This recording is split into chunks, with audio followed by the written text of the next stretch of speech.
let's move on to the indictment of Luigi Mangione. He was indicted last night. We can put C1 up on the screen.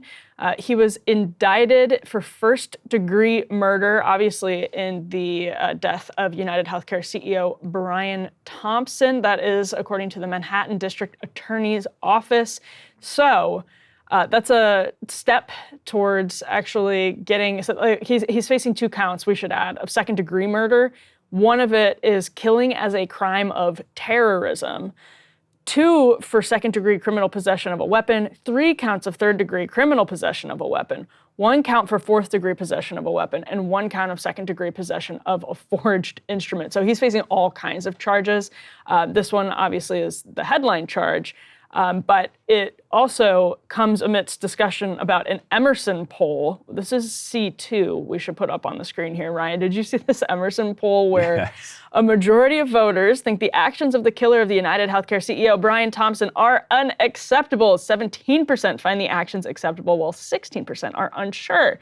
Now, interestingly, the pollster says, while 68% of voters overall reject the killer's actions, younger voters and Democrats are more split. 41% of voters aged 18 through 29 find the killer's actions acceptable. But to be clear, the breakdown of that is 24% of those 18 to 29-year-olds said it was somewhat acceptable. 17% said it was completely acceptable. And when you combine both of them, that's where you get the 41% thinking that it was acceptable, even though some of them just said somewhat. And Mediaite covered this, as you just saw on the screen, as a, quote, stunning poll.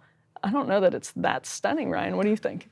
Well, also one detail I think we should let the viewers know is that, this murder happened on December 4th, which is the day that we were recording Counterpoints here in the studio. And if you remember, there was a kid named Luigi Mangione who came by and was in the control room from about 6 a.m. Until about, I think we did a Counterpoints Friday recording afterwards. So that went till 11 or 11:30. Yeah, he has an alibi. It might be a different Luigi Mangione, but from seeing him, he said he was from Baltimore. It seemed like the same guy. Baltimore. I remember we talked about Gilman, his prep school kid. He talked about how he'd never been to New York. Yeah. Didn't have any plans on going to New York. Yeah. And he can't even ride a bike, actually, from what I remember. That he couldn't ride a bike. He would never ride a city bike. Because you do. People don't know this. Hates McDonald's. You love to talk about bikes to people. I do. We had a long conversation about bikes. Like curly hair. Anyway. So, by the way, I'm curious if you're taking the terror charges. Yeah. I've seen people make what I think is a fair point that, like, hey, wait a minute, January 6th guys, they were trying to terrorize all sorts of people. They don't get charged with that. Lots of people don't get charged with terror. On the other hand, if that wasn't Luigi who was here in the control room, I think it was, but if it wasn't, and whoever was guilty of this, has said that like the goal was to sow terror. Like, it's in the paragraph manifesto. When Lenin and Robespierre use the word terror, they don't use it pejoratively. Yeah. The goal is to terrorize. Please don't charge me with terrorism. Right. Yeah. So, now, not saying that he did it, but if he did, the goal was to terrorize. So, the pearl clutching around the terrorism charges to me is like, well, look, man, if you're going to do this stuff like this, that's what you're doing. Right. And Mangione is pleading not guilty. Right, he says this is not what happened, and which is very interesting. Because he was here in the control room. Yeah, but it continues to be very interesting because this is there's a manifesto that is being pinned to him, and maybe it is him. It seems likelier than not. If the manifesto doesn't fit, you have to quit. It seems likelier than not that it is, but we've seen setups. It's not impossible that there are. But I mean, really though, like he's pleading not guilty. The whole situation is extremely bizarre. He's able to get. He shoots a guy in cold blood in Manhattan during the day and just gets away for days, just blends into the crowd in Midtown and is able to actually get out of state to Pennsylvania and isn't caught for days. Like that, I think in and of itself is pretty strange. That continues to me to be the weirdest part of all of this. I would like to know the real story on how they caught him because, this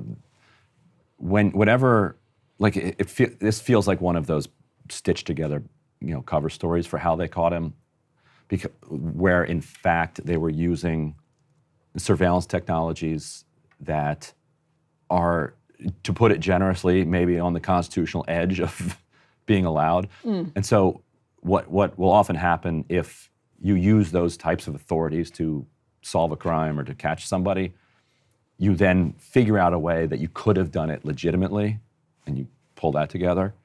Or maybe they really are completely incompetent and just, somebody, saw him at the McDonald's and made a phone call. Speculation is that he's going to plead not guilty by insanity, which is obviously a different, that's very different than saying I flat out didn't do it. The not guilty by insanity, right, there's two, you're trying to get the jury you're trying to give the jury a reason to acquit you even though they know you did it. And the one would be, I don't know, I wasn't there, it wasn't me, this was all planted. And it's like you said, it's getting hard to... Yeah, it's pretty hard to do that. There's a lot of footage. Yeah, because they could subpoena our cameras here and find that actually Luigi wasn't here. But then the second one would be to say he was insane. Right. And then the jury can be like, yeah, he was temporarily insane. Right. And that doesn't mean we condone it. We mean it was an act of insanity, but it means we're going to let him go. Now, and then they give him a gun charge or something. So right. Well, he has a bunch of gun charges. So they feel like they've still said there have to be some consequences here, but not necessarily life in prison. Right. I think that's my guess of where the strategy goes. Yeah. So, I mean, are you surprised that the 41 to 40 youth, that's 29 and under, say that by 41 to 40, now it's Emerson, they're like... It's a 1,000-person poll. Right, but anyway. Well, I'm saying that's not, listen, I'm sure pollsters would look at me and be like, 1,000 people, that's statistically significant, blah, blah, blah, representative. It is, but if you're a bad pollster, you can get whatever you want out of that. Well, when you're down in the 17%, you can find 17% of Americans who say just about everything. Like it's usually around 20% you can say in a poll. But 41 people are just like, it's somewhat acceptable. It's 41 combined with the 17. Right. So somewhat, that's... Somewhat and definitely acceptable. Right, totally completely acceptable. Right, yeah. So all that is to say... I think it's a tough one because people have complicated views about this. I think they're like, it's wrong to commit murder. I wouldn't commit murder. I wouldn't urge anybody to commit murder. What do I think about this? Kind of rather not say. So where do you come down? Like, how do you poll that sentiment, which I think is pretty widely held? And by the way, we should be clear that we don't exactly know how Mangione is exactly going to plead. Again, the speculation is not guilty by reason of insanity. It does look like all of the indications are not guilty, that's his case, it's gonna be he's not guilty, but how exactly he makes that plea is a different question. Now back to this, there's two different things here. I mean, if you're asking the question of somewhat acceptable versus completely acceptable, to your point, the complicated feelings about acceptability are going to come in, and that's where it seems... I guess that falls under somewhat acceptable. But that's the thing, right? Like, there's somewhat unacceptable. There's a totally different question as to whether it's acceptable to talk about Thompson's corruption in the aftermath of his death. And I feel like it's very easy to conflate those two things, especially if you're just like responding quickly to a poll. So I think some of it comes from that. And there's all of this like hysteria over people Zoomers getting like Mangione tattoos. They're doing it because everyone's going to their fainting couch and acting as though healthcare executives are beyond criticism. And it just strikes me as such a, like, when somebody, take an example of a Columbine, what do we do after something like that? We talk about bullying. We talk about why it's not okay to bully people because it makes people snap. It doesn't mean it's okay. Nobody's saying it's okay for people to snap. Like, we're adults and can hold multiple views at the same time that are not inconsistent. Like, two things can be true, that the more you create a climate that pushes people to extremism and makes them miserable, makes them angry, the more likely you are to get situations like this. It doesn't justify it, and it doesn't make it right. And so I think the way the question is worded is in that direction, and I think the reason that so many people are acting out and like ironically, and sometimes non-ironically, like embracing Mangione, it's not the way that I'm reacting to any of this, but the reason is because there's now so much hysteria that's like weirdly defending the healthcare industry and acting like he was just a guy who was trying to do his best. Diving deeper into the poll, the other interesting number is the somewhat unacceptable, because it's somebody who shot a guy in the back on 6th Avenue, and to get people off of totally unacceptable, which is where everybody starts with that act, and move them even to somewhat unacceptable is, that's something. Like that's some gray area. For young people, that was an extra 7%, so that takes it to 48%.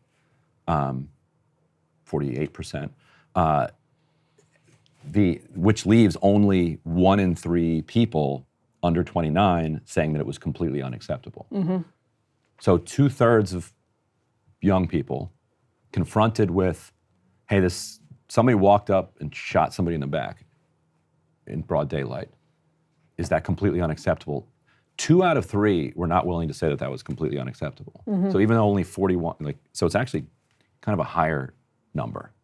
Yes, and I do get why people are. I get why there are people who the types of people who introduce themselves at happy hours as like classical liberals are disturbed by these numbers, and I get why like normal people are disturbed by these numbers. They are like, yes, it speaks to the problem of the healthcare system, and it speaks to the problem of like the deep anger and sense of unjustness and just misery that people are experiencing, and this is like cathartic. So yes, it's disturbing because the system, in order to operate, in order to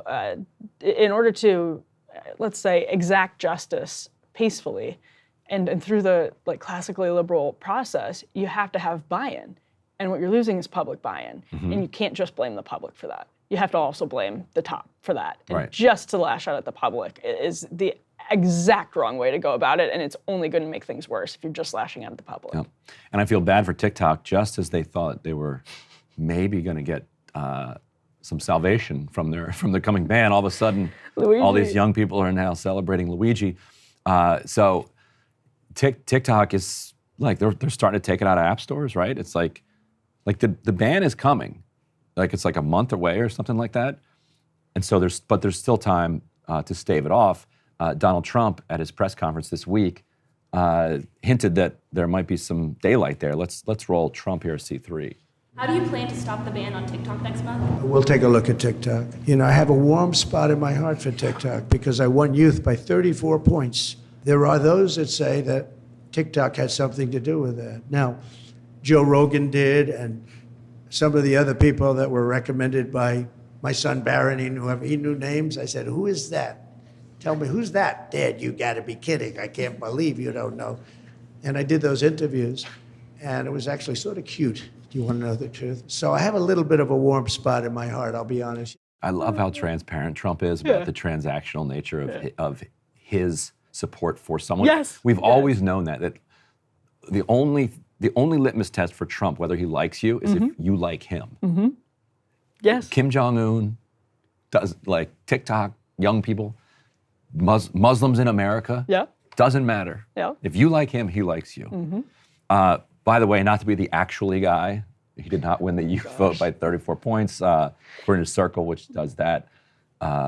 Leave him alone. I think it was 52-46 for Let Harris. him bask. But Don't hey, kill let the him, vibes. if he wants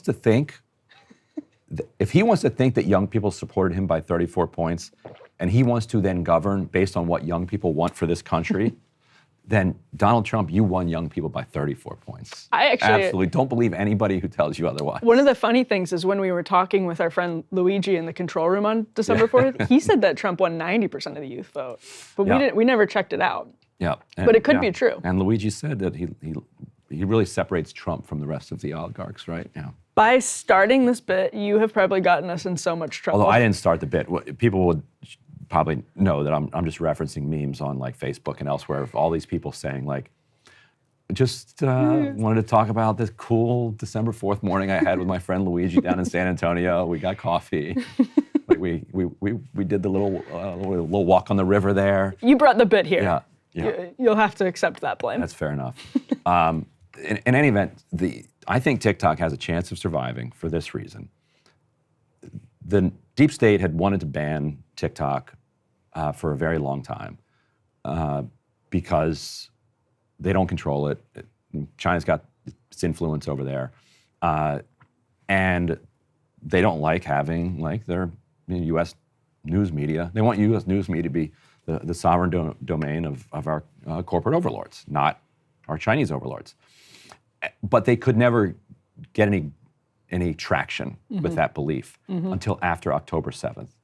After October 7th, people were able to see people in Gaza who they connected with in a parasocial way being slaughtered on a daily basis. Yeah.